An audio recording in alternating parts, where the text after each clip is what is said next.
to be a part of it. Today, we are gathered here to discuss the issues and suggestions raised by our student body. It is into class leaders. Class leaders are not giving the student teachers report. हमारा school हरित campus है, पर इस school में करें तो सभी जगह पर प्लास्टिक और सभी चीजें होते हैं, तो आप क्या कर सकते हैं? लीडर ನೀವಿರಿ ಬಡಿಯೇ ಡ್ಯೂಟಿ ಇರಲ್ಲ, ನೀವಿರಿ ಮೈಕ್ ಹೋಗದಿಂದ ಆರ್ಮೆ ಕ್ಲಾಸ್ பார்த்தாலே அப்ப அதுக்கு ஒரு சொல்யூஷன் 18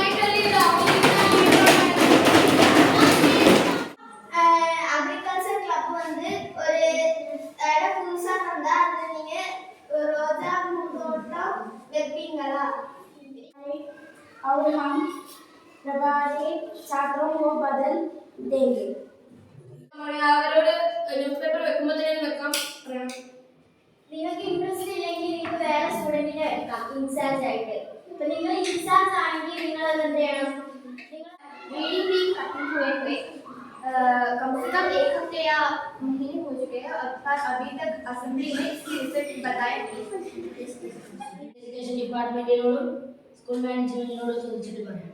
പിന്നെ വോളിബോൾ കളിക്കാനുള്ള പൈസ സേവാനിധി കളക്ട് ചെയ്ത് തന്നിരിക്കുന്ന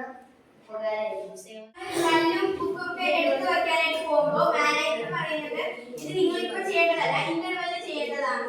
അതുകൊണ്ട് ഞങ്ങൾ ഈ അപ്പൊ വയ്ക്കാണ്ടാണ് പോകുന്നത്. അതുകൊണ്ടാണ് ഞങ്ങൾ അപ്പൊ വയ്ക്കാത്തത്. അതാണ് ഞങ്ങൾക്ക് പറയാനുള്ളത്. കാരണം ഓണത്തിന് നമുക്ക് നടത്താൻ സമയമില്ല. അതുകൊണ്ട് ടൂർണമെന്റ് എന്തായാലും നടക്കും.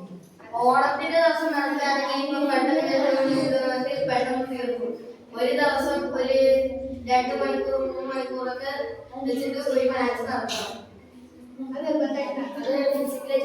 ജൂലൈ 31 വ്യാഴാഴ്ച ഇന്നാണ് നമ്മുടെ ജൂലൈ മാസത്തിലെ സ്കൂൾ പാർലമെന്റ് നടന്നത്. ഒരു ഹോളിലാണ് ഉറപ്പ് വരുന്നത്. ആ ഹോള് ഫില്ല് ചെയ്യണം. നമ്മുടെ സ്കൂളിൽ നിന്ന് കുട്ടികളെ കൊണ്ടുപോയിട്ടില്ല. നിധി കളക്ഷൻ ഈ വർഷത്തെ തുടങ്ങിയിട്ടില്ല. അത് സേവാനിധി ലീഡർ പറയുന്നത് ഒരാഴ്ചക്കുള്ളിൽ തുടങ്ങുമെന്നാണ്. Today show your dedication and commitment to making our school a better place and begin implementation. Let's continue the spirit of teamwork and responsibility. Now, I declare the session closed. Thank you.